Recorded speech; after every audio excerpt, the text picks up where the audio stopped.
Hello, everybody. Welcome into another episode of The Right Stuff, a Blood Bowl podcast brought to you by Empire Games, coming out of sometimes lovely, always looking to the future, Anderson, South Carolina. I'm Yannie here with Nathan, and we got some games to talk about. Question mark? We have 50% fewer games to talk about, I think. Yeah. I guess we got our game to talk about. Yeah, also I got that. We can get to that, I guess, whenever. Yeah. We have reached a point in the season where I believe we talked about this at the beginning of the season, but the way the league works is each division is round robin. So when we get to the last 2 weeks of the season, it is deterministic who you're playing on week 13 if you know who you're playing week 12. So both the schedules got released.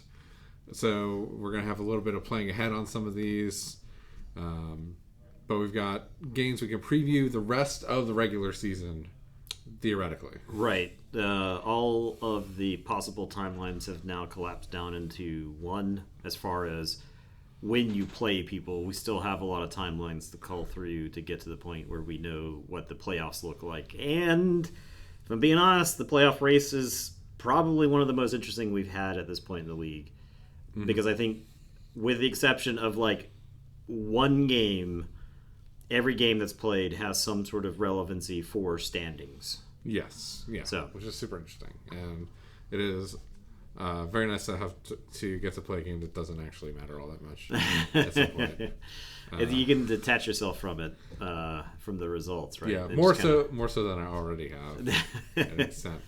But we can jump into some games, and we're going to be talking about future seasons. Yeah, for our deep dive. So. Right. Our deep dive is going to be kind of. I mean, I think we'll do like a little bit of retrospective on this league, specifically the way it started. I think we've got enough information here to kind of make some conclusions from the way the season played out, and then we can talk about what next season is going to look like, specifically what teams we're both considering playing. Yeah. So.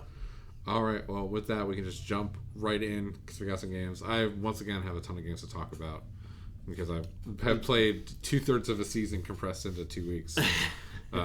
So first up, I guess before we get into this, we do have a team swap announcements. Yeah. The Legion of Honesty, Honor, and Friendship has been murdered and re-raised. They've been sent over the rainbow, I think. Yes, they have been resurrected as the Jolly Rotters under new management.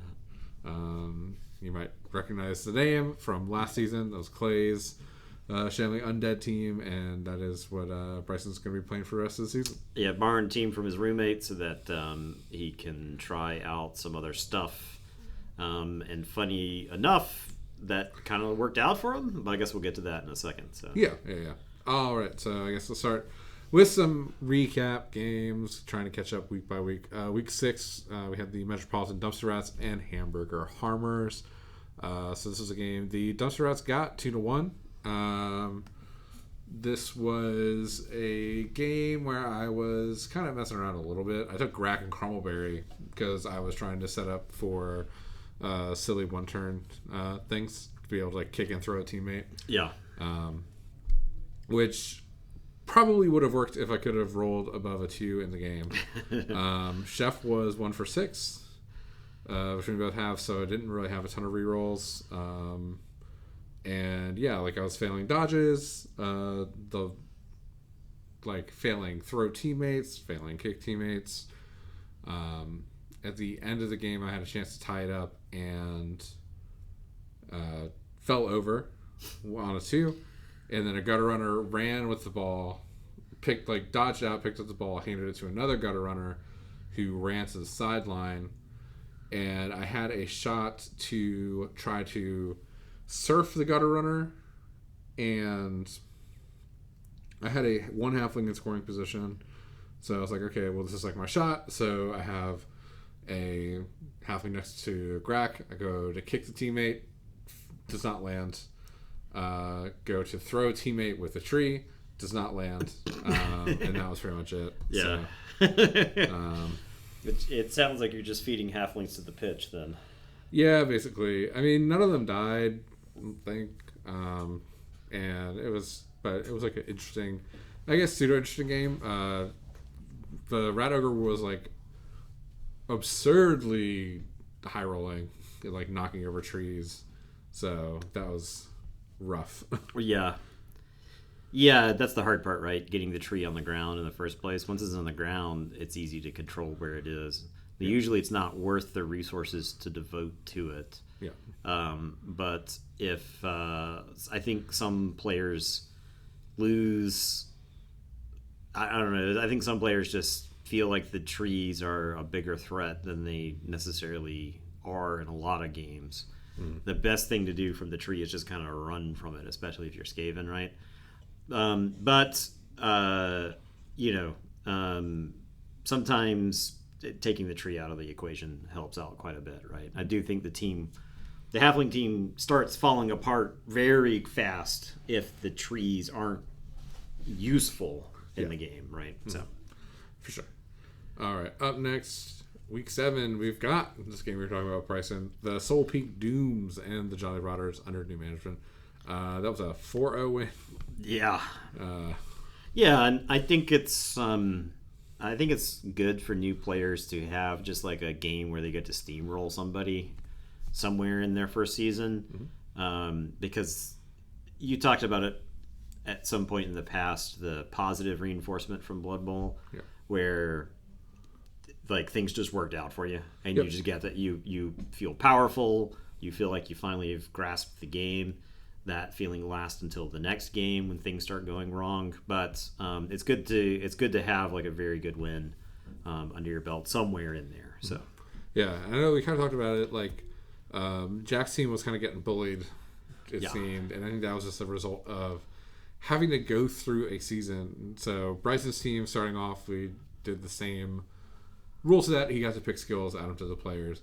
Jack has probably lost that many skills worth of players over the season. Yeah. So he's been kind of playing catch up a little bit. I think this is a game where it showed, where he just didn't have quite the skills to match up. Yeah. I don't remember who Jack's last game was. It may have been me, and I did some damage to his team that he regenerated through for the most part. But yeah, I mean his team like was probably net neutral for the season, and so you go into a game against like a fresh undead team, and fresh undead team out of the box, I mean that's like basically a tournament list in a lot of ways. And so it's just like a solid team. You got a nice spread of skills, you got stuff. He had some guard this time around. It's hard for Black Orcs to get to the point where they can start taking guard on people, but so yeah, I mean, in this case, it just looks like he just got to push Jack around the table, and then just keep running the ball in over and over. So, yeah. All right, week 8. We have one game here with Rag and Bone and Hamburger Harmers. Another game for me to recap. First half of this game went like fairly standard. I have taken a no stalling policy with this team, just because that just seems kind of out of character for like what I want to do. So I like scored in the first half pretty quickly, and then that was kind of where any good things happened for me failed. That's where I stopped. The next kickoff was a cheering fans, which Sean won, and he rolled 16, which means that he's able to give one of his players a skill, primary skill. So he gave his other white tackle. So they had 100% more tackle on his roster than he started with, and Halfling just started kind of getting peeled. Started just like failing a bunch of dodges. He was able to score at the end of the first half to tie it up. In the second half, I kicked to him, and the chef was 3 for 3. But not having rerolls doesn't matter if you never fail a consequential roll in a half. Yeah. So that was kind of what happened. Griff had a chance through all the insurmountable odds to pick up the ball and run with it, and he needed a 3. It was in one tackle zone. He needed a 3 to pick it up, and I rolled a 2. I used this once per game. Rolled a 2 again. Ball bounced off a mummy and then into a spot where a Griff could no longer get near the ball, and it was like in space for a ghoul to pick up. And then he scored, and I had a shot to tie it up with the 1 turn, but then the kickoff was cheering fans again, and it was moles under the pitch. And it also had, but it didn't really matter because it bounced to one square, one of the few squares where I couldn't actually get to it to hand off to somebody, because it was too far away. It was like 1 square too far for anyone to actually get to hand it off. So, the game's kind of ended there. Yeah. Had some chances to try to tie it, just didn't work. Right. But it was, it was pretty rough. Next was our week 9 is not happened. Week 10 still waiting on. We've got a couple games. It's getting faster. Yeah. we're slowly picking up on stuff. Right. So on to week 11, we had the Little Titans of Mayhem and the Realmgate Marauders. That was a 3-0. Yeah. For I think Fred would have always struggled against the Snotling team because there's very specific things you need to do to tilt the game in your favor when you're playing against Snotlings. And I don't think Fred has the reps. Right. And Juan's not going to take his foot off the gas to teach Fred how to play against his team. Right. So it's the classic just snowball of Snotlings where they get a couple early removals and guess what? They just kind of roll over the rest of your team. And so unless you're dunking the ball into the end zone over and over again, right? There are times where you can beat Snotlings with only a handful of people on your team. If you're playing objective based, right? Attack the ball, keep the murderous things on the team busy with something that you don't care about, and then use your good players against the Snotlings that suck, and you can bully the ball depending on where it goes. But if you don't have enough practice with that, then I think the typical result is going to be the one that we have here. So yeah, so I'll buy for a secondary this game, and I believe Fred had used all of his rerolls on the first turn of the game. Yeah, there's a bunch of ones. Yeah, I wouldn't. So my suspicion is that Fred is probably rolling dice that he shouldn't. I think most of the times that I've watched him play, that's been the case. And it's one of those, depending on how you look at the board, you may convince yourself that you need to look at make a die roll that you don't really need to, right? And so, that's kind of my suspicion. If you use 5 rerolls in one turn with a team that isn't vampires, then I think something wacky has gone terribly wrong. There was some you started with some roll that shouldn't have been rolled, right?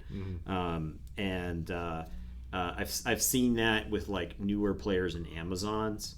They'll start with a dodge they shouldn't make, right? You've got some experience with Amazons now. You're not making those dodges until you can do all the stuff you need to do without making dodges, right? And so that's what that sounds like to me. If you use 5 rerolls in one turn, you need some sort of stewardship to put your rerolls into, to then have access to them metered to you, so that way you don't blow your whole inheritance on a Rolls Royce and then go throw it in a ditch somewhere, right? So you're advocating for more of a trading places strategy than a Brewster's Millions? Yes. Okay, fair enough. Yeah, I do think, obviously we talked in the past about Snotling teams, Snotling strategy, playing against them, and in the past you've been I think if you could get to, if you're up 2-0, your odds of winning are pretty good. I do think that Juan's build is a little bit less conducive to that just because he's got the positionals, he's got the stilty runners. Yeah. With movement up. So he is better at scoring than like a chase oriented team would be. Sure. Outside of star players, just like base team.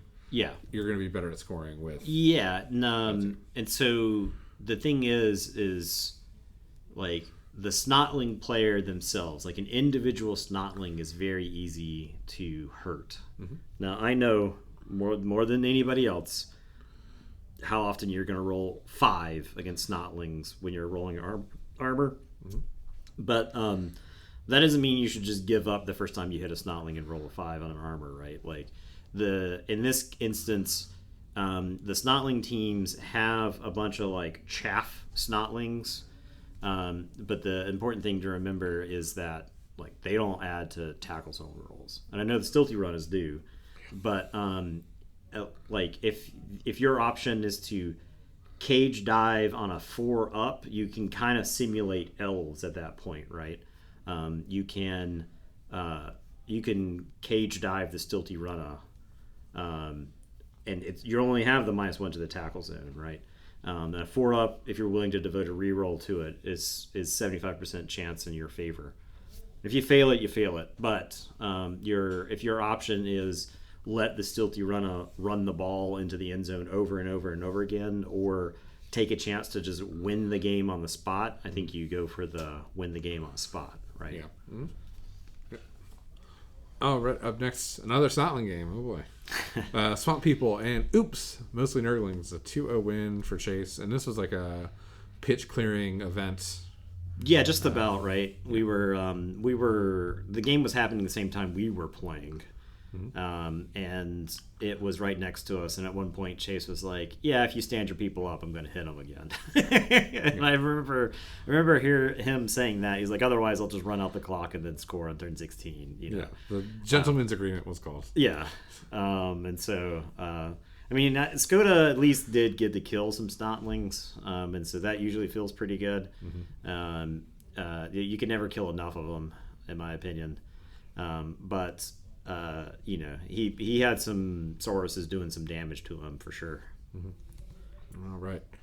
We've got up next a game that we were looking at. It's like a big game this week. The Skavenblight Skitterstars and the Necromantic State Hellhounds. It was a 2-1 win for Jennings. Yeah. And I think this is one of those rare games that we look forward to that kind of lived up to Game of the Week sort of title, right? Mm-hmm. A lot of times you have to bestow Game of the Week retroactively after the games have been played, and a lot of the games that we've talked about today aren't really that close, right? Maybe the Rag and Bone one, and then like the Skaven one that you played were kind of close, but this one was about as close as it gets, in that like Coop failed something at the last possible second, which then gave Jennings like a last minute chance at heroics, which delivered and he scored. But I think the real story of this game was the carnage that was done. Yeah, both players like broke everything that they touched on the other team. Yeah, 5 injuries for each team.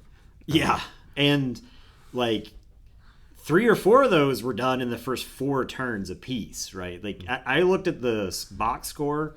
Like I think I was driving while the game was starting. And so I got home, I checked out the box score on Tour Play, and I was like, holy bejesus, man. Like, it's turn 4. There were like agility downs on werewolves, and there were like dead players, and like it was like Rat Ogre casualty. A couple turns later, Rat Ogre itself gets casualty with like a movement down. I mean, it was absolute carnage. Yeah. So bizarre state of the game to go into. Big story coming out of this is so Rat Ogre did get a movement down, but got a strength up. Yeah. The second straight week we could talk about a big guy getting a strength up for sure, and also missing the next game. Yeah, these big guys with strength ups are making it really hard for my blood spawn to be the most expensive big guy in the league. I'll tell you that. Yeah. Well, I mean, you can find a way to persevere, I'm sure. Yeah. Yeah. With that game, though, I think the biggest thing is that Coop's no longer like in the driver's seat for the total body division. Yeah, we can cover the playoff scenario later on, but I think there was a scenario where with a couple of wins, then Coop was like locked. But that's not in play anymore, and we can talk about that after the break. So yeah. Up next, we had the Solping Dooms and the Wolfpack. Yeah. You know, in terms of, I'm trying to think how to put this. In terms of like ratios of things, you know, like you think about it like a FPS game, you have like your kill death ratio. Yeah. Warren's touchdown to death ratio in this game was 1-1. Sacrificed. Yeah. 2 dwarves for 2 touchdowns. Yeah.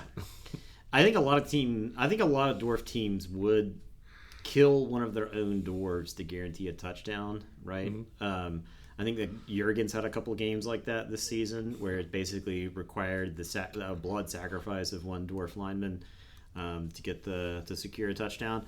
And honestly, the win for Warren here puts him into the playoffs right as things stand right now. Possibly, yeah.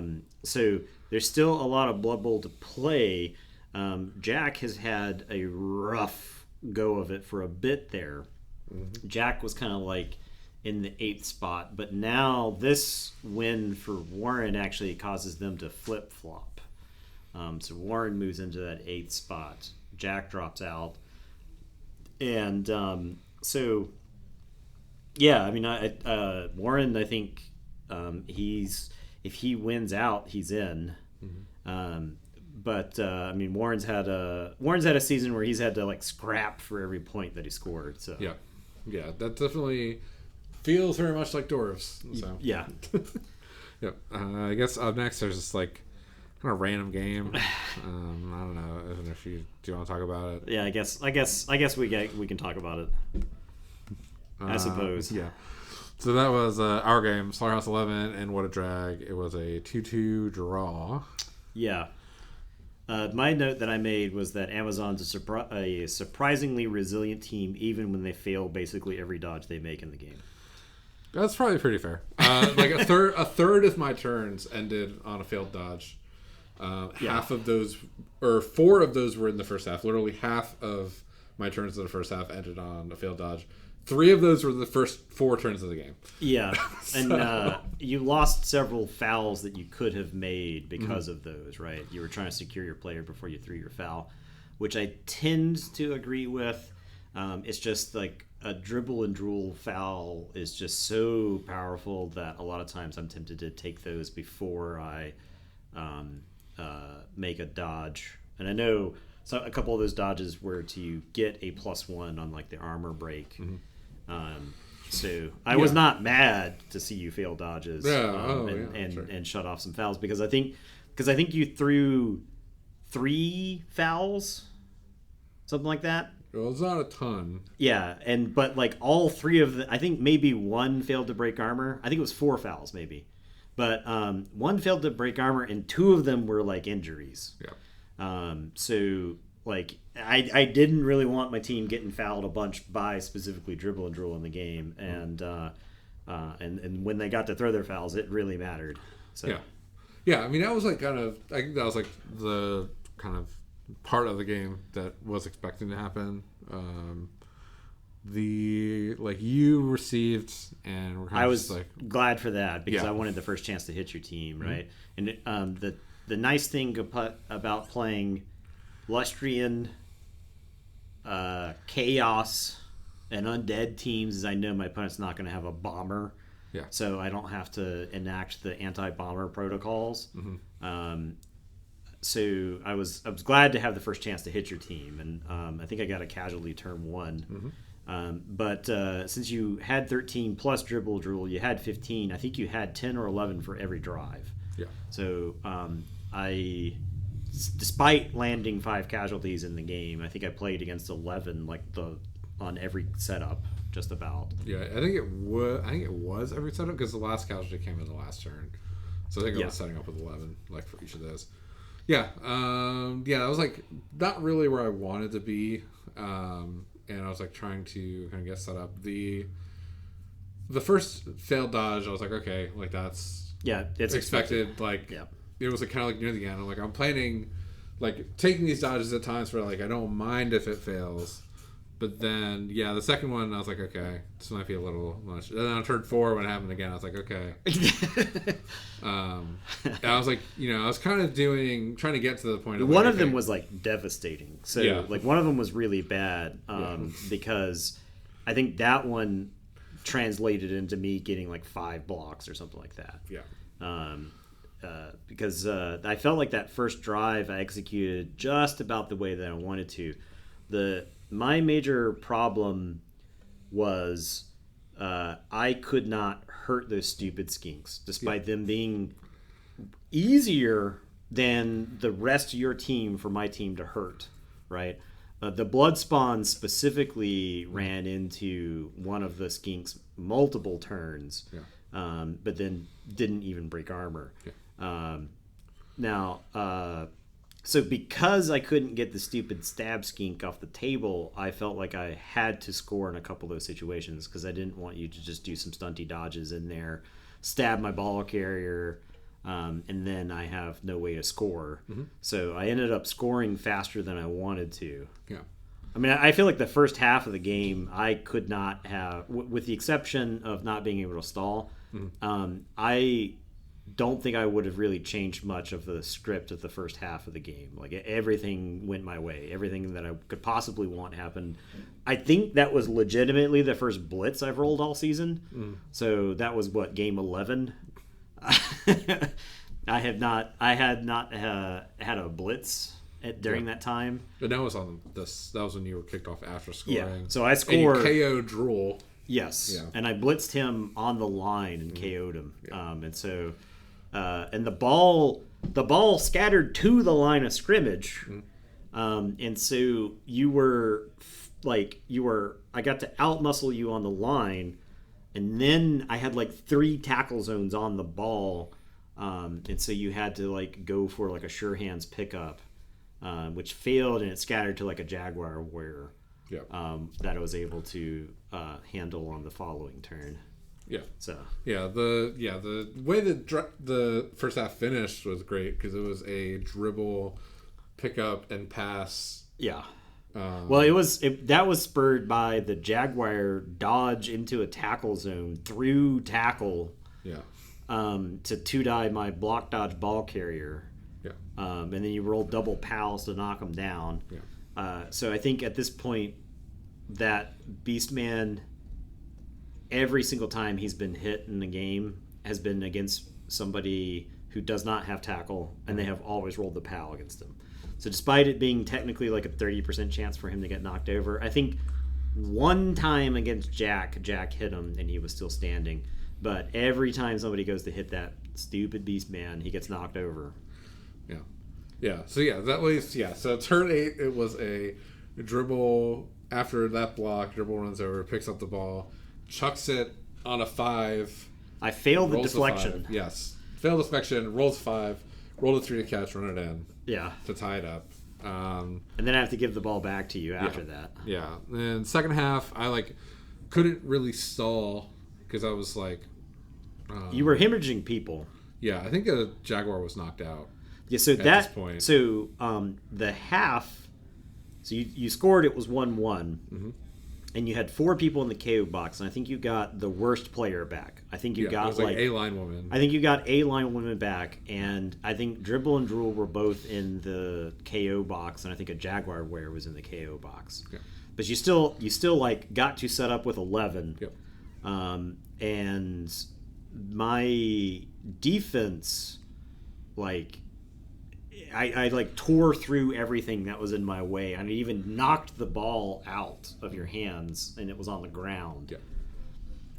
Yeah. So that was definitely a thing where it's I know I am not in a position to try to stall out. I'm missing people.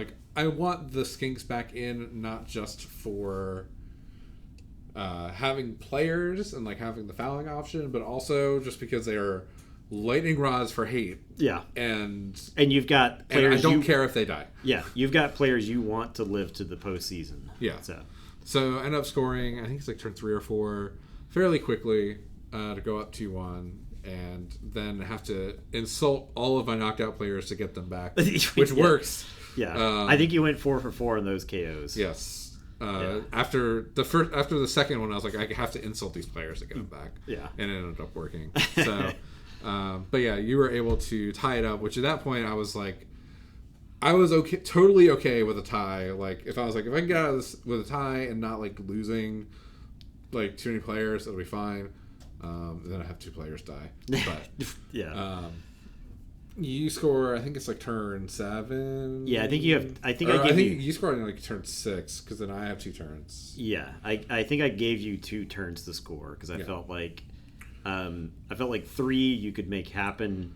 2, if I get 2 defensive turns, there's a world where I can score, depending on how things play out. Yeah. And so, but unfortunately, I didn't have. Like I took some damage on your hits, your initial line hits and stuff like that, and you fouled like a Bloodseeker out of the game, and so I didn't quite have. And I had been losing players, and since I only came into the game with 12, I was like slowly losing players through the whole game. So I think I had to play defense with like 9 or something. Yeah. And so I didn't have the tools on the field at that point where I could try to make something wacky happen and score. I had to basically devote all of my resources to playing D. Yeah. And then you essentially failed a 4-up with a reroll to possibly win the game. Yeah. So my logic at the end there was turn 7, I ran the blisters. Like I had like been basically on the line or like 1 off the line, so they couldn't get. If like solid defense got rolled, they wouldn't be able to get based. And I set them up to where I was like, I'm just going to run them to the back first, and then like the last thing I'm going to do is try to pick up the ball, and then like because the ball had bounced up basically behind the line, and I was like, okay, well the thrower is here. If I need to if I fail on this first turn, I don't think there was really a spot where you were going to be able to come in and steal the ball because it was in so many of my tackle zones and there were like enough people around. But main thought process there is like I have 2 rerolls, I can set up for this and then let you put your defense as you want, and then I can go from there. Yeah, so you can pick the weakest side to attack. Yeah, so turn 8, the situation is thrower does have the ball. I've got 1 blitzer. You've got, I think, the tackle, Corngore, and another player, like a Marauder on it. The other blitzer is based with the Bloodspawn. Yeah, because the Bloodspawn failed. So before the game, I had the choice of giving the Bloodspawn either Juggernaut or Guard. And I opted for Guard. Now, my rationale for Guard is that I think it's good into these stunty teams, which I'm dreading in the playoffs. Mm-hmm. It's also good into all these other bash teams. Like if I play against, I don't know, we play against any of the other ton of 4-strength teams that also have a lot of guard. Mm-hmm. I want to win as much guard as I can get. Okay. Now, when I blitzed the Jaguar Warrior, I rolled Skull both down. And had I taken Juggernaut, I could have frenzied. Mm-hmm. I could have treated the boat down as a push frenzy and to get another buy on the hit into it. I failed the pro check to re-roll the skull into anything useful, and so the Bloodspawn didn't put that model on the ground. I was hoping that if the Bloodspawn splatters that blitzer and the stun is good enough, right? Because jump up means she can just pop up and run into the end zone anyway. Yeah. But that does at least make the pass harder. Mm-hmm. You have to essentially stand her up and move her. Yeah. Before you go for the pass. So the pass is more difficult. But instead, I got the worst possible result, which was do nothing, right? Yeah. Just sit there. At least it was tackle on her, and it turns out the -1 actually mattered. Yeah. Yeah, so my setup that I could go for was essentially like I brought another linewoman over and based the Bloodspawn that was basing the Blitzer. And I had a Jaguar that could theoretically make a blitz, but it was like a 3+ dodge from tackle, and then it was like 2 rushes to get hits. And I was like, This a lot is of dice. This is 4 die rolls. I have 2 re-rolls to use. Like if dodge was available, it's like, okay, maybe there's a shot. Like then it's 3, then it's 2. But I'm like, if with the pass, it was just like a 3+ pass with a re-roll into a 4+ catch that I'd have a re-roll for, and then a 3+ dodge that I would have a re-roll for. Right. Just set up. So I was like, that is probably going to be my best option. Yeah. So I went for that. The 3-up is like an 89% chance to succeed, and then you multiply that by 0.75, and that's your chance for the catch to work, and then you multiply that by 0.89 again for the thing. You end up at that point like 60-something%. Yeah. Somewhere in there. I'm just doing the math real fast, but not like accurately. But yeah, you're above a coin flip in your favor for it to work with that. Whereas if you multiply all of the dice you have to do with the Jaguar, and then you have to still throw the ball and all that stuff, you're just better off making the initial roll the first time. You're rolling 2 dice instead of rolling like 8. Right. So that was kind of the plan. And then my other thought was, if I feel like I need to, like if I have re-rolls left, if I need to like not use one on the catch, like if you just catch it on a 4, then maybe I could like bring over like an assist, and then I have a chance at if I could get 2 dice on a blood spawn with like an extra couple assists, then it's a push. Yeah. And I can just like push you away, have a re-roll for that, and then hit and run away or whatever. Even like I guess anything actually works. Like not skull with hit and runs would be good enough. Right. So it's just you worth get to, taking a hit. you get to at that break point. away. Yeah. So yeah, but failed that, and then but the ball was not in a position for you to like go up, so it was a draw. Yeah. Right. I had a lot of blocks in the last turn, but I feel like my blocks in the second half of the game were way less effective than my blocks in the first half of the game. Mm-hmm. I mean, like not killing the skinks pissed me off because I put them on the ground I don't know how many times, right? Yeah, like, it was a lot of 6s rolls. Yeah, and then I rolled 6s for armor breaks, a bunch. So because I had I've got at least another source of Mighty Blow on the team now that I didn't have prior, and so the Mighty Blow has mattered for like I know that player's gotten at least one of the casualties because of Mighty Blow that wasn't there, and so but yeah, I felt like my blocks were just way less effective in the second half. So. Yeah, all right. Well, that's our last Week 11 game we can talk about right now. We got some Week 12 action that's happened already. First up was Ragged Bone and Darn Tootin'. So that's the big one. Yeah, I've got a Sean recap here that he sent me over the course of multiple messages. So here we go. Ragged Bone versus Darn Tootin' recap. Ragged Bone receives and spends 8 turns trying to push a wall of doors slowly towards the end zone. During those 8 turns, the undead break almost no armor, which is reasonable against doors.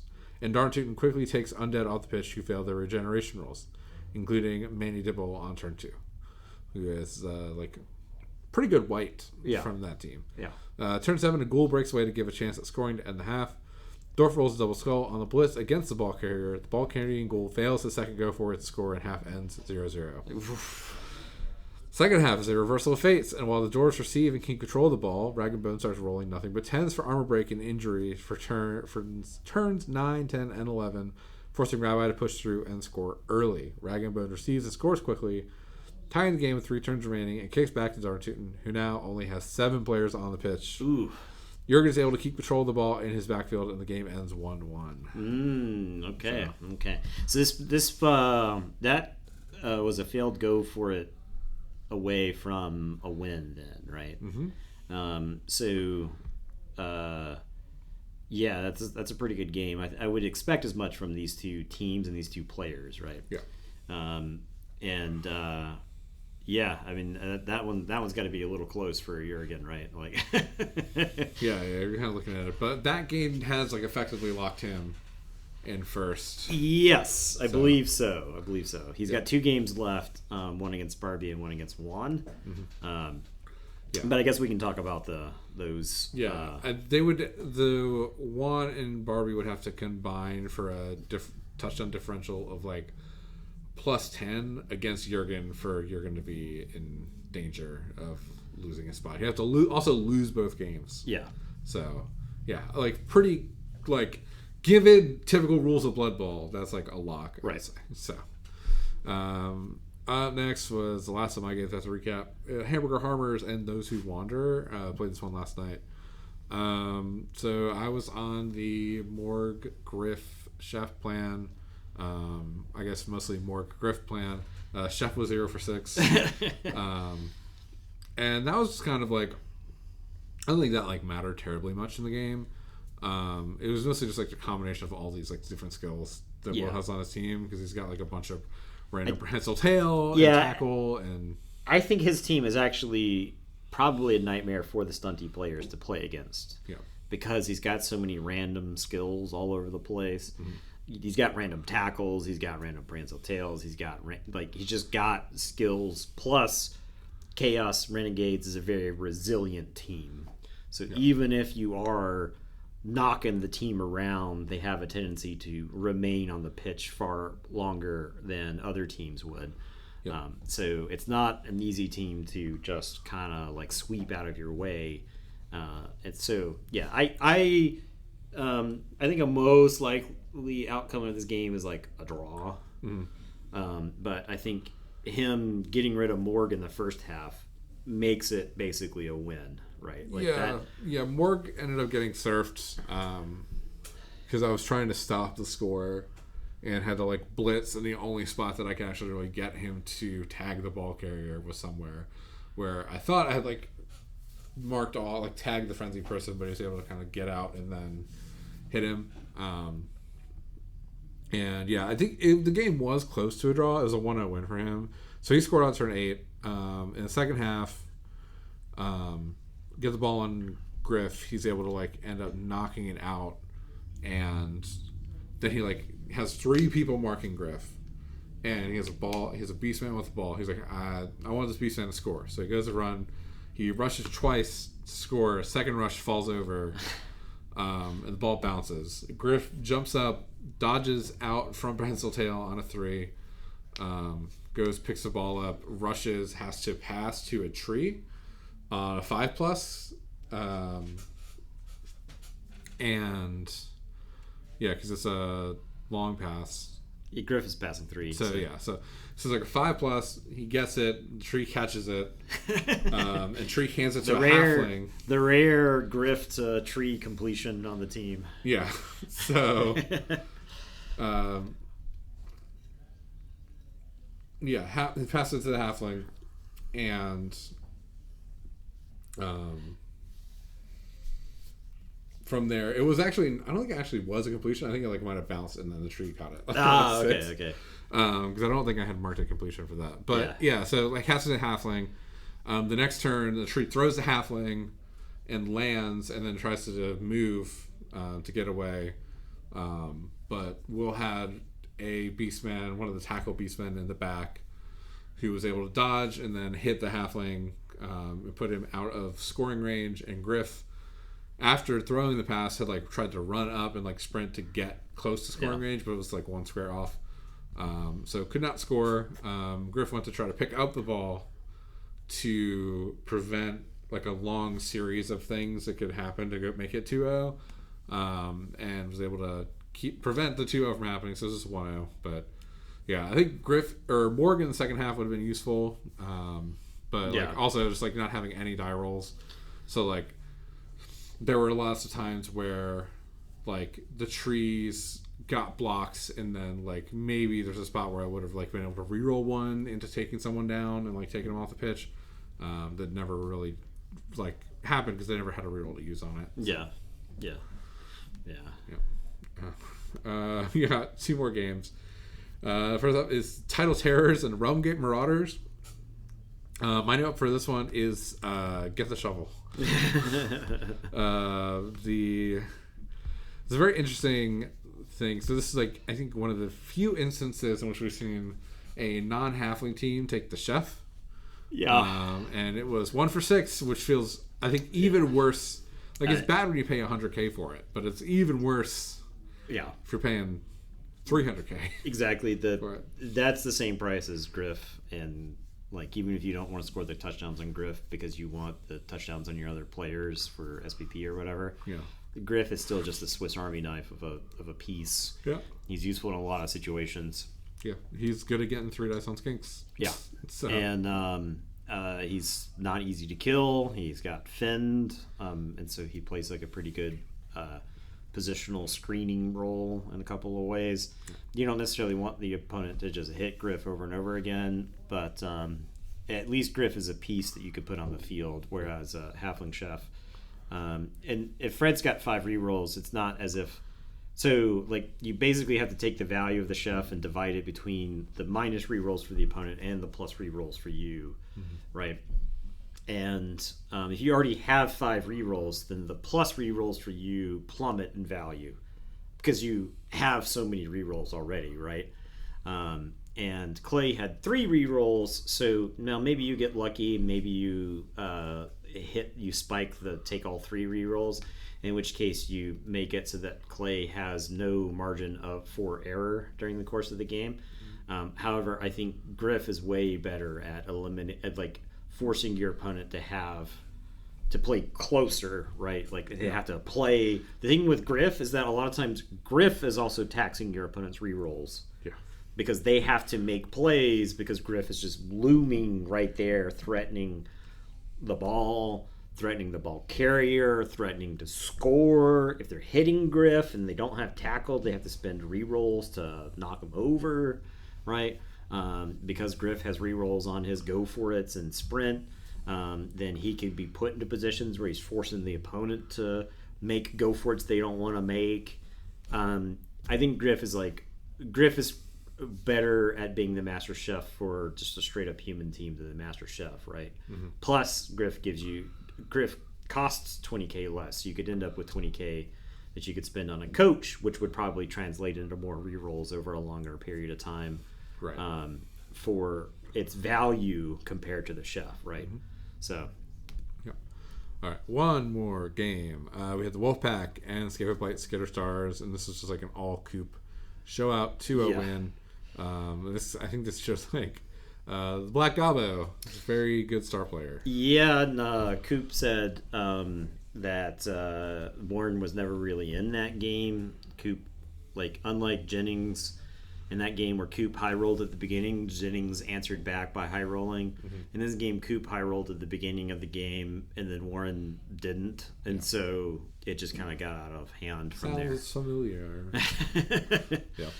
So, yeah, that keeps him like in the running for the division. Correct. So, yeah, I guess we'll get to that in a second. We'll cover the in memoriam, and then kind of go from there. But yeah, we'll get more to the playoff picture in a little bit. All right. So our in memoriam this week we have Wretched Pervert, the zombie for the Necromantic State Hellhounds. Oh man. The zombie name generator is just top notch. Yeah, he's joining the ranks of the Dead Agooners in the afterlife. We had Dutrit Lightheart as a lineman for the Wolfpack. That one got resurrected as a zombie, so it goes to unlive on. Yeah, there's actually quite a few zombie dwarves running around this league, right? Probably. Yeah, sounds right. Next we had Morgat Grimforce as a Troll Slayer for the Wolfpack. It's been a bad season for Troll Slayers. Yeah. Which makes sense. They just put themselves into really bad situations. So. Yeah, when I played Dwarves all those years ago in the 2016 rules, that was my experience. The Slayers were the ones who always got beat up. So they're the weakest armor on the team. Yeah. Yeah. And then we had Ultraviolent Ray as a line woman for my team. She had a Frenzy and an Agility down. Never got to use Frenzy in that game. So sad times. We had Donna Dimes, a thrower for What a Drag. That one I get blocked before the game, mostly because I was playing against Korn. Like, I get blocked like a week before, knowing I still had this game. Because I really wanted I wanted some form of wrestle on my team. Yeah. And I want to turn my second thrower into like a ball hawk safety type of player. Yeah, I'm sorry I killed her. Yeah, I know you're not. But it's funny you say that for the stream. Then we got a Wool, a zombie for Rag and Bone that died, which just feels wrong. All these dead zombies. It's a bad week for zombies. Yeah. All right. Well, A good week for making zombies, a bad week for being a zombie. Yes. Yep. All right. So we gotta take a quick break, and we'll be back with our deep dive, some playoff talk, and preview of the games left. All right. We've got some deep dive stuff to talk about. Obviously. Yeah. Want to look back at the season and then forward to future seasons. Right. So. Yeah, I think it's worth. I mean, because this season was a big experiment. The redraft teams lowering the amount of money the redraft teams get, and then getting rid of the preseason and making fresh teams basically just do like a tournament style roster where you just add skills to a team. I think that's worth discussing. I feel like for the most part everybody's been happy with it, right? I think we can also look at the results of the league and kind of come to a conclusion that as far as balance goes, doesn't appear to me to be unbalanced. I don't know about how you feel about it. I think we have a decent spread of redraft teams and redraft and like fresh teams, right? So I don't know. How do you feel about that so far? I would say obviously it'll be easier to look at once like the playoff picture is kind of finalized. But I do think looking at it's hard to tell. I think like people after the fresh start season, I think some people definitely feel if you did not perform as well as you would have liked in that season, like you're bringing out big guns for the next season and kind of waiting. That was actually part of the reason that I redrafted the Amazon team this season.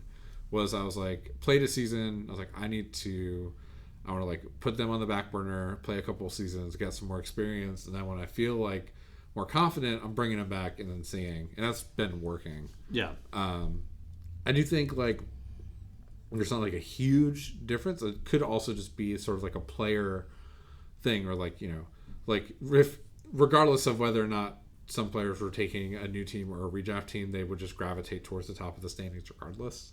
Could be. So, yeah. I do think we're seeing a good amount of parity between the new teams and the redrafts. I do think it's kind of funny where one division I think is more redraft heavy in its top 8 and the other is more new team. It's like closer to parity there.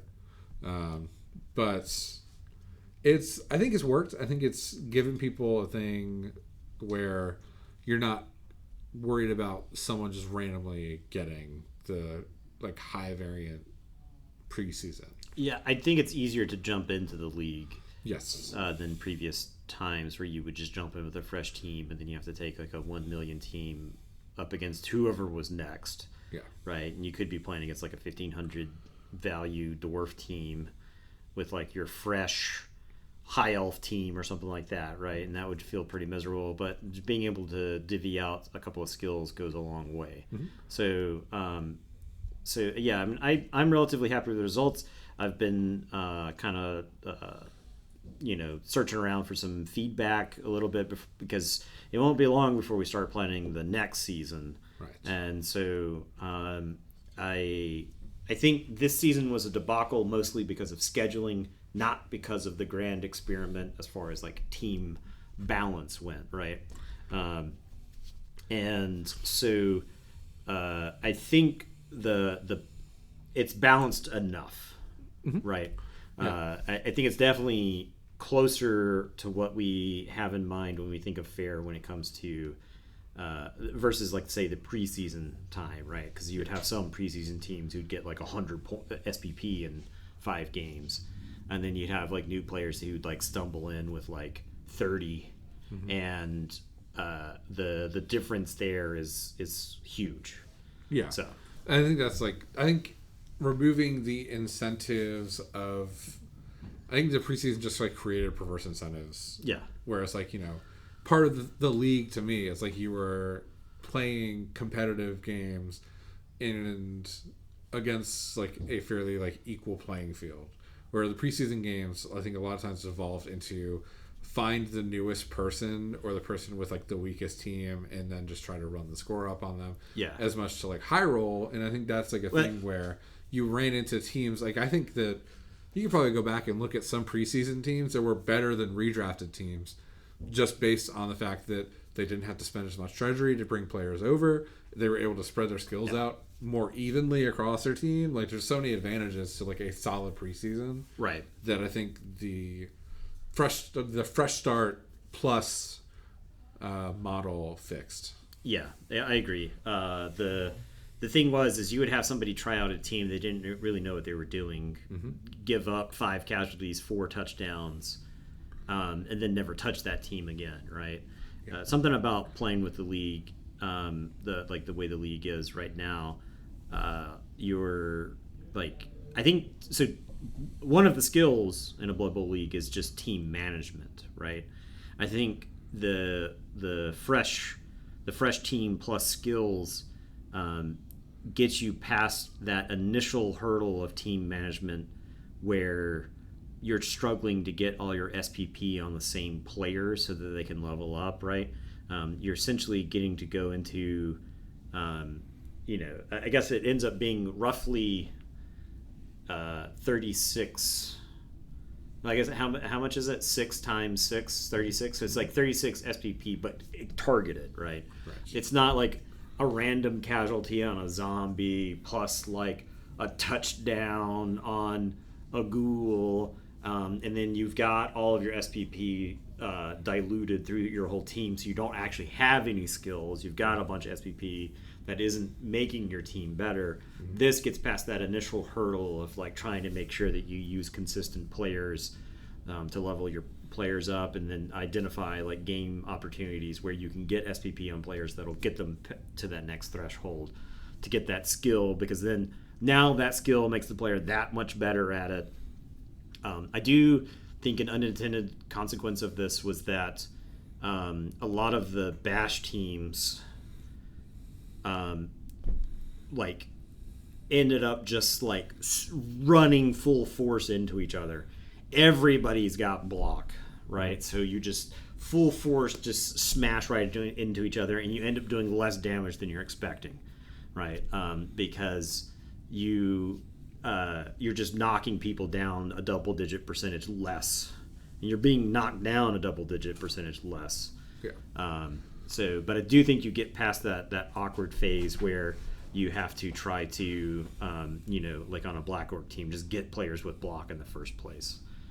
So, yeah, I do think, it's like a little bit of kind of split almost between. I think there's like on one side I do agree, like you're knocking people over less, but I do think it feels like a lot of players with block are getting knocked over more because you just put yourself in worse situations because you're like, oh, I have block, I can eat this. Yeah. Well, I think the story of this season really has been fouling. Yes. Because the teams that started with dedicated fouling pieces with like a sneaky get or something like that, those are the teams that have translated into doing a lot of damage. Because if both people are just slapping each other around with block dice, fouling is the thing that breaks that tie. And so I think that's been one of my major takeaways from this is that a lot of players going into this league have to be prepared to foul a little bit more. I think some of the newer players have gotten a pretty good taste of that. I'm thinking of Joe Skoda when he was playing with Dribble and Drool against me, and I think he threw like his 4th or 5th foul in the game, and he was like, "Oh, I see why people do this now, right?" Like, yeah, it's really powerful, So, yeah, it's fouling's good. We're basically running quick stats on it. Average fouls per game in season 8 was about 3.5. Right now, average fouls per game this season is 5. Well, yeah. So fouling is increased. Yeah. That's funny, and I'm throwing off the fouling average myself completely. I have yet to throw a foul this league. Now, Coop asked me when we were having lunch the other day. He's like, "Are you just not fouling to make a point?" And no, I've like most of my games I've gone into, I've had 11 players. Yeah, you can't afford. Like I'm not fouling with like a Bloodseeker, right? Like that's insane. Corngors, all my Corngors have skills. Like I could foul with Marauders, but I need an extra like enough players to justify it, right? I just haven't had a chance this season, so.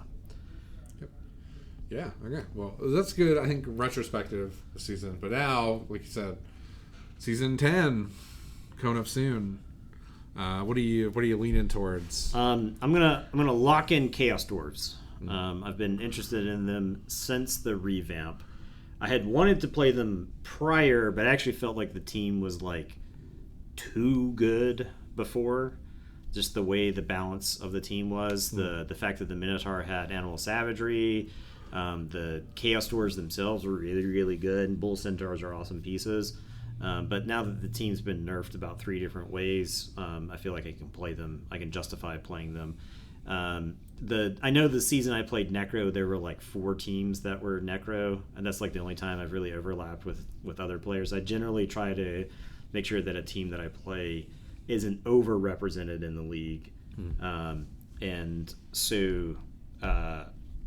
and I've stated before that if I just wanted to go straight up villain mode, I would replay vampires. But I feel like Chaos Dwarves are enough of a challenge at this point that it'll be fun to play them and experience the way that they work now that they're substantially less powerful. So I'm interested in playing them basically. So I've had a metal team for them, like an old metal team that's been sitting on my desk for a while. That the other Nate in the league borrowed for like 2 seasons and played. And so but that team's actually been played by other people more than I've had a chance to play it. I've literally never had a chance to put it on the table. So it's time, I think. What are you leaning towards? So I got a couple different picks of things. So I guess I have considerations to go through when I'm like trying to pick a team. One of the big ones is like how the last league finished.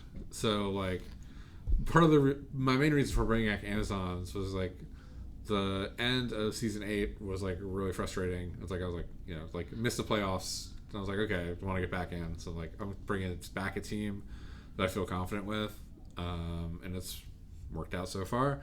But like if I like make a super solid playoff run here, or like, you know, somehow like I mean would like close out with a victory and get a name on the plaque, I'm not like super worried about trying to win another season. I'm not trying to like run it back. Yeah.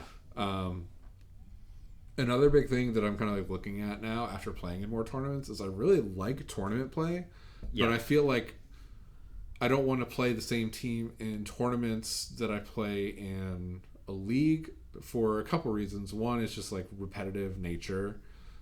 Second, I think that it's really easy to build bad habits if you're playing a team in a league, because like you might entice yourself into plays that you like make plays that are good for league but bad for tournament play, or and it kind of bleeds together. Yeah. And then also you can get kind of used to playing against different skill spreads than you would see in a tournament. Like if I like that's like a thing where like now it's like I probably wouldn't play Amazons in a league again, and I'd want to like make sure to get some more reps in, because it's like, okay, not all of my players have block and mighty blow and all this other stuff. Like I'm kind of working with a different set of skills here. Yeah.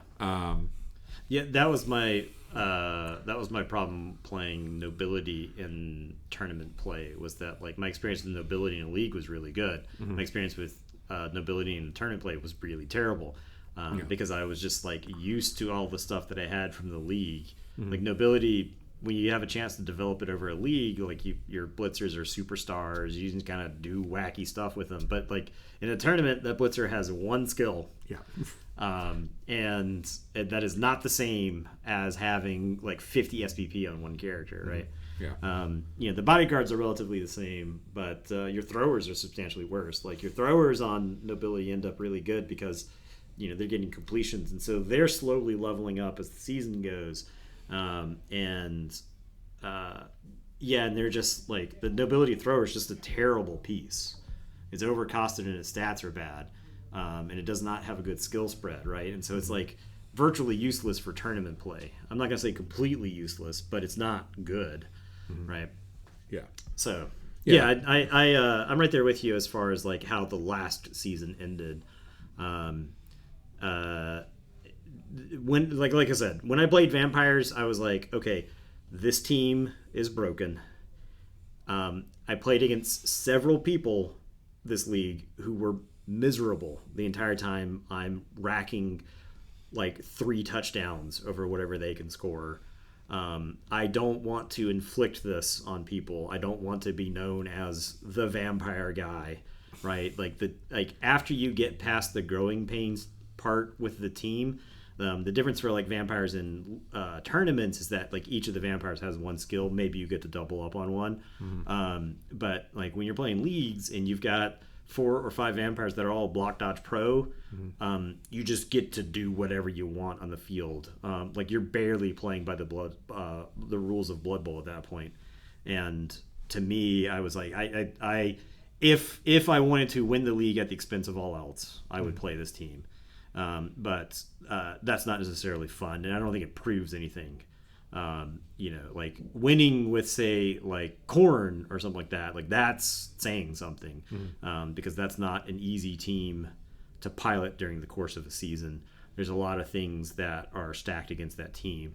A lot of those tier 2 teams are that way, where there's just some wacky stuff going on with the team. Like say like a Black Orc, like if somebody won our league with Black Orcs, that's somebody I will follow to the gates of hell, because like they know what they're doing, right? They know how to inspire people. So so anyway, I'm gonna play Black now. So last couple things for me to like factor in, like the cool factor of like I like teams that are like customizable in a way. Like I don't like teams that are just like on rails of just like building all the time. Like it's just kind of not the most exciting thing to me. If it's like, okay, well, I just need to like my advancement tree for this team is set out, like predetermined basically on what to do. Don't necessarily like that. And the other 2 things, I do like the uniqueness factor, kind of like you've said with Gas Dwarfs. I don't like playing a team where a bunch of other people are playing it, because I don't like to be compared to other people. But also just like being able to like have more variety in the league. I think it just makes a better league overall, because you're able to give people new experiences, and then also bragging rights. Like there's been seasons where it's like I want to play for casualties, I want to play for like defense or scoring or whatever. So like teams that can go make a good run for one of those are like interesting to me. Yeah, for sure. So I got like 5 things I'm kind of debating right now. If the playoffs end in like a pile of ashes and smoke for me, I think I might just redraft Dwarves. Like I have like, it will not quite be as scary as Jurgen's team. It might be a little bit more lethal than Jurgen's team, but I have a couple like good players from the World Wrestling Federation that would be ready to rise up like the Undertaker, and probably not have to play a death roll this time. Then the other teams I'm looking at, one is Lizardmen, mostly because I've got that team currently being painted by a friend.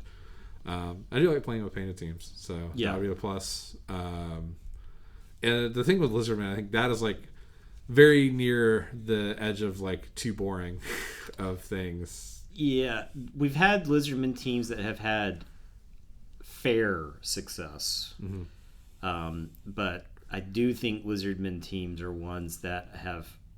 I think Lizardman was a team that lost a lot of power moving into the 2020 edition of the game.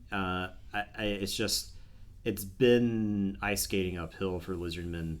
The Chameleon Skink doesn't do enough to shake up the team, really. If the rampant speculation about a future edition where they kind of like chaos dwarf the teams, where they just kind of like break up a lot of the positionals into like different types of positionals, I'd love to see like the immovable Sauruses and then like a blitzing Saurus, if that makes sense, right? Like you've got some sort of stand firm Saurus plus some sort of juggernaut Saurus, right? 2 different positionals there, something like that. Would be neat to see for the team. My complaint about Lizardmen is right there with you. It's just kind of a boring team sometimes. Your Saurus is hit, your Skinks run around. Another team, I've been playing a little bit of Stunty recently, so like I think this might be the only Stunty team I would consider playing for like a league play, but Ogres. Yeah. I respect Ogres. I respect Ogre players because it's a team that will just randomly stop working in the middle of a game, and I think that's the thing with some of the like the halfling and the snotling and the gnome teams is kind of missing. Now halflings and gnomes have a tendency to just explode in the middle of the game. But my problem with snotlings is that there's not enough like variance from turn to turn, where like your trolls just don't do anything right now. Like when goblins, when their team stops working, it's like a bomb explodes in the wrong place, or your chainsaw dude chainsaws himself in half, right? Or you fail to go for it with your fanatic and he KOs himself, right? Like it's part of the why the goblins are like a bad team win rate wise is because they have that variance where your team stops working and explodes. Snotlings don't have that net.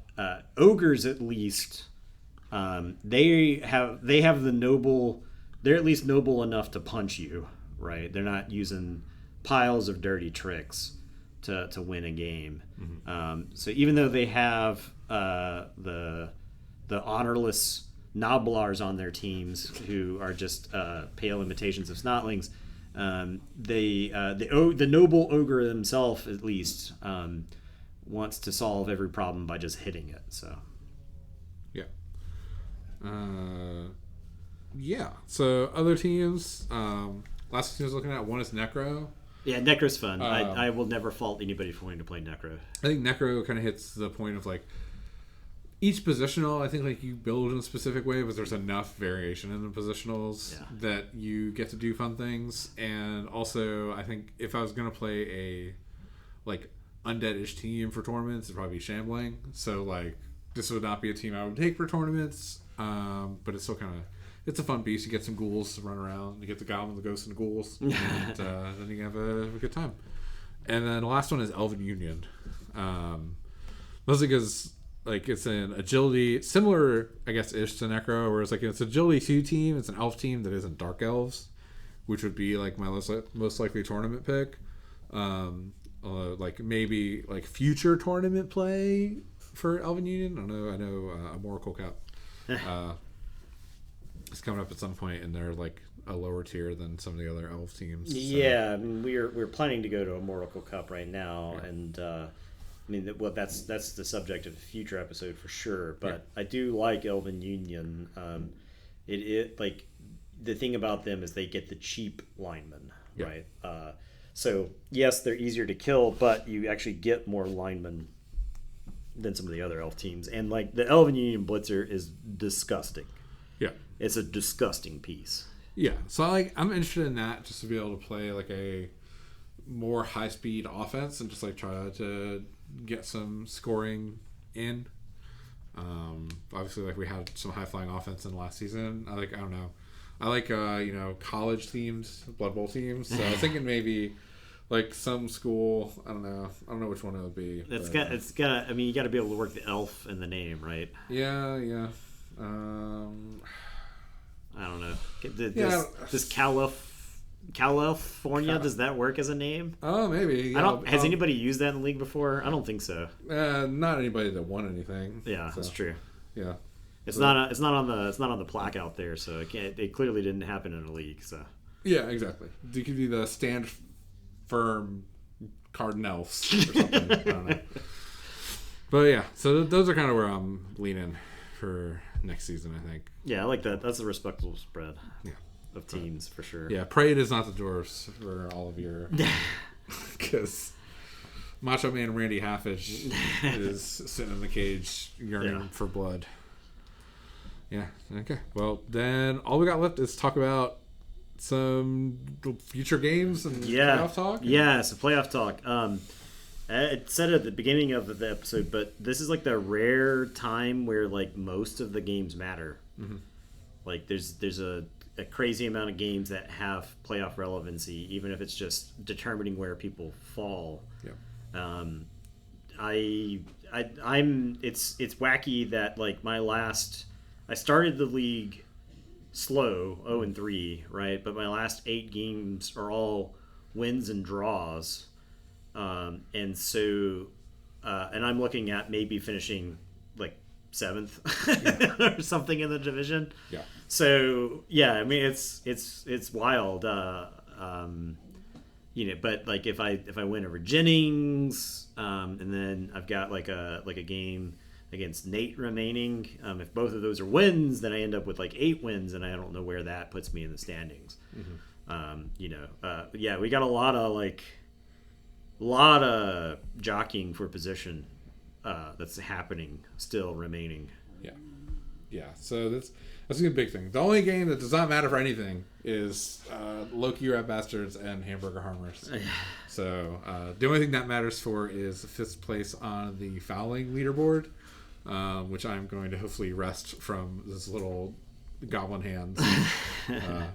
So just be aware of that, Austin, if you're listening to this. Yeah, I think a scenario that most of the people in the league want is like Chase and Juan to end up in the same side of the playoff brackets. Right.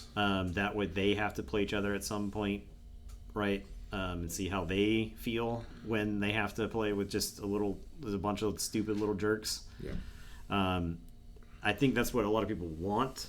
Now, I don't know if that's likely to happen, right? And the other side, like our division, 7 of the 8 are locked. That 8th slot is open to literally everybody. Yeah. We're having a real 7-9 Seattle Seahawks making it into the playoff situation brewing.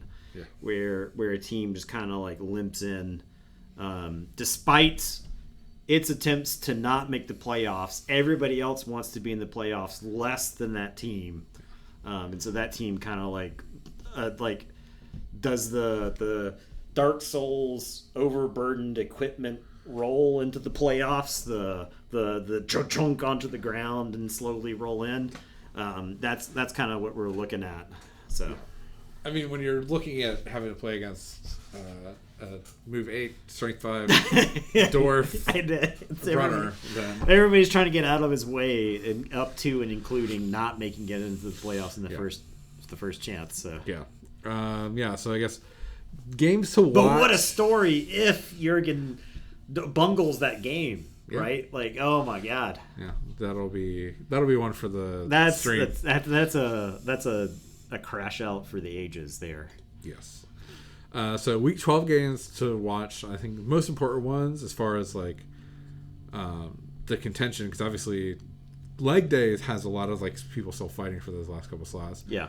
5 of the 8 are safe. Yeah. But that last 3 spots, there's a large amount of wiggling around that can occur still. Yeah. So we got Tryhard's Taichuk Iran. That could be, so if Ness wins, that's a lock. And that also is very close to eliminating Chris. Yeah. So that's going to be an odd one because both of them are missing like their best players they could play in the game.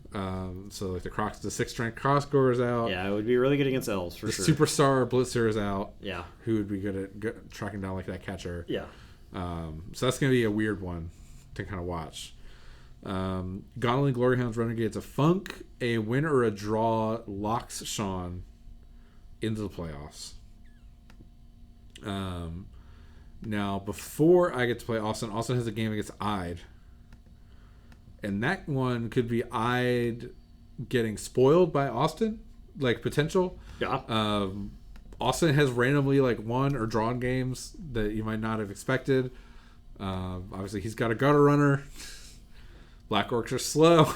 that could be disastrous for Ide, potentially. So, those are like the ones from like that division that are gonna like matter. Like, there's a lot of these other games, Total Body, that are gonna like play out for the thing, but we'll probably have a better idea next week which one of those matters. I think the big thing between week 12 and 13 is The Necromantic State Hellhounds closing games are against Chase and against you. Yeah.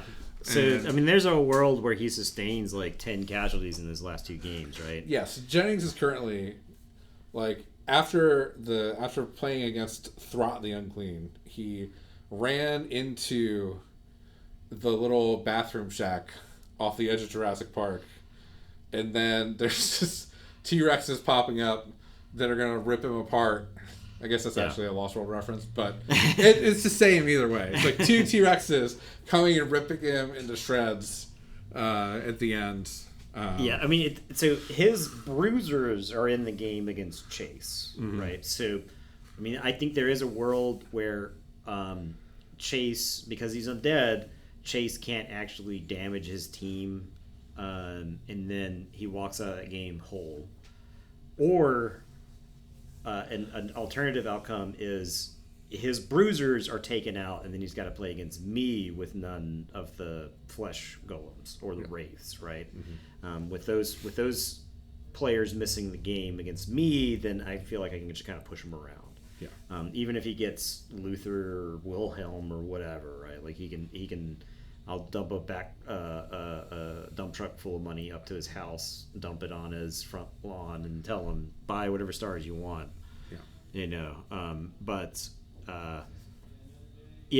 don't know. I don't envy John's position, and that was one of those games where I was wondering where it was going to be on the roster, because I do think he can do damage to me, and my team walks off damage not nearly at the same rate that my team can dish out the damage. Right. So I don't relish the idea of having like those flesh golems just do what they want to my team. Plus claws are scary. You know, he did have to restart a werewolf, and werewolves by them, like rookie werewolves are kind of largely idiots. They like to get themselves into trouble. Their stats are better than their skills can support, right? Something like a gutter runner is 9 speed but starts with dodge. A werewolf is 8 speed but has frenzy. Yeah. You know, so it likes to get itself into situations it can't necessarily get out of. I don't know. Anyway, don't love Jonathan's position. Yeah. But he's locked in the playoffs, right? Like that. It's not a question of him making it in or not. Yeah. So.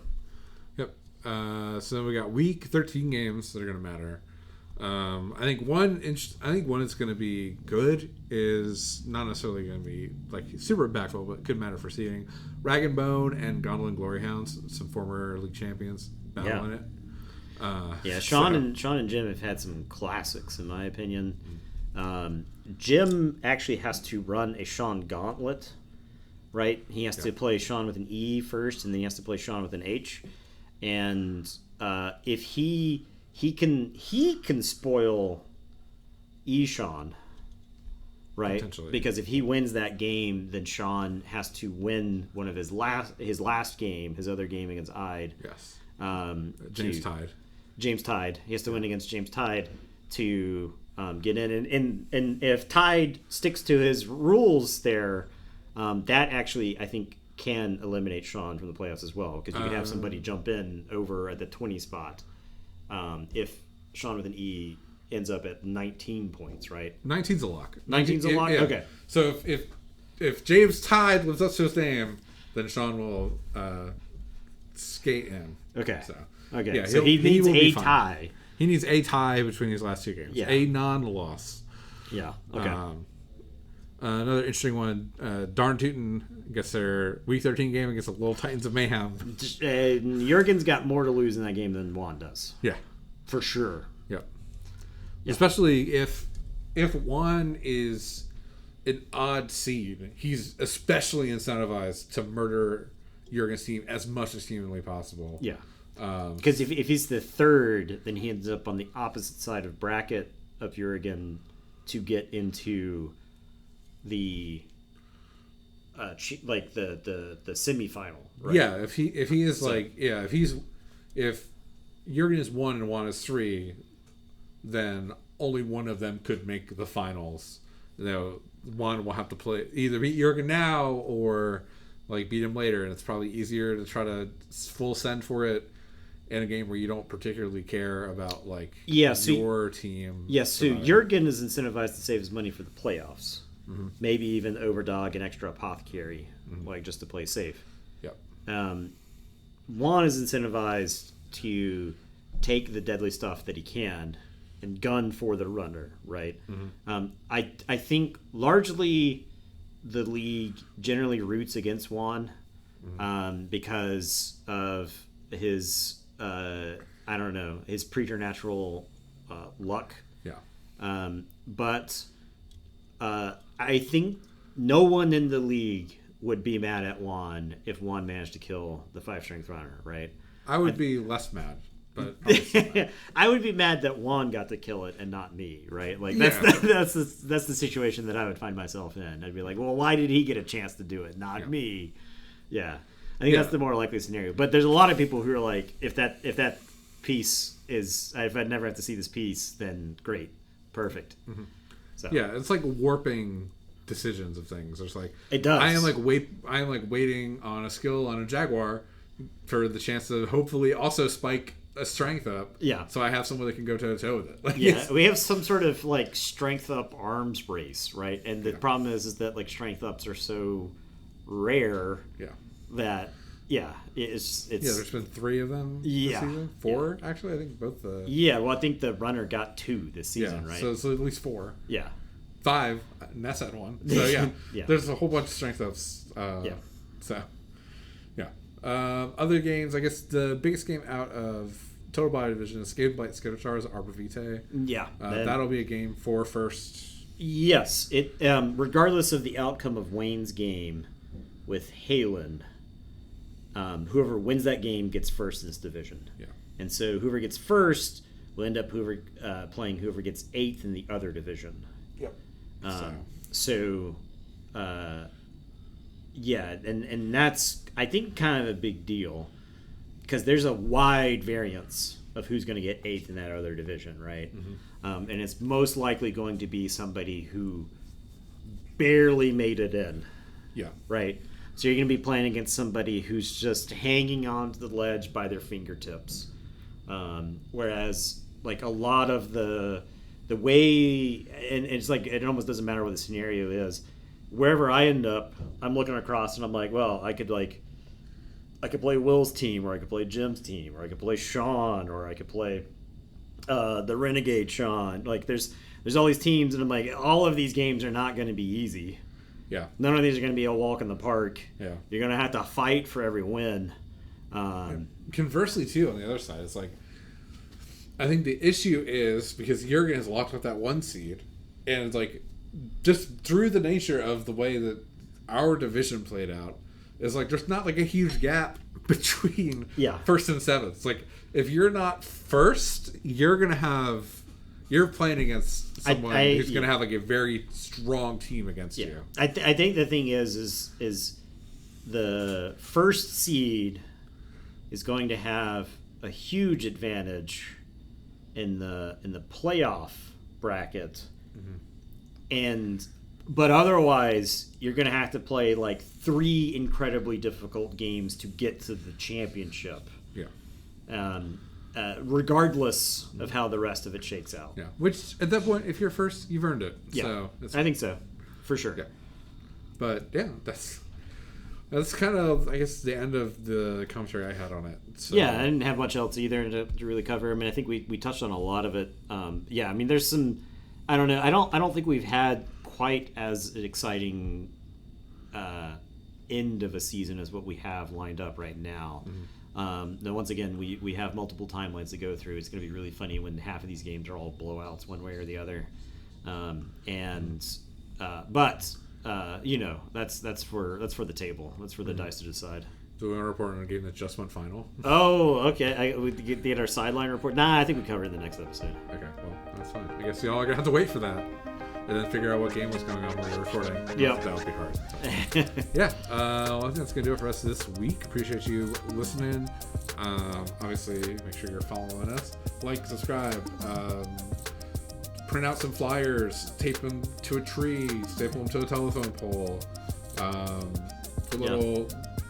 rip-off leaflets on there. Stand at the corner of Main Street. Yell extra extra. Yeah, go stand at the airport holding up a sign, pretending like you're standing there waiting for somebody to come out. Whatever it is, you got to do.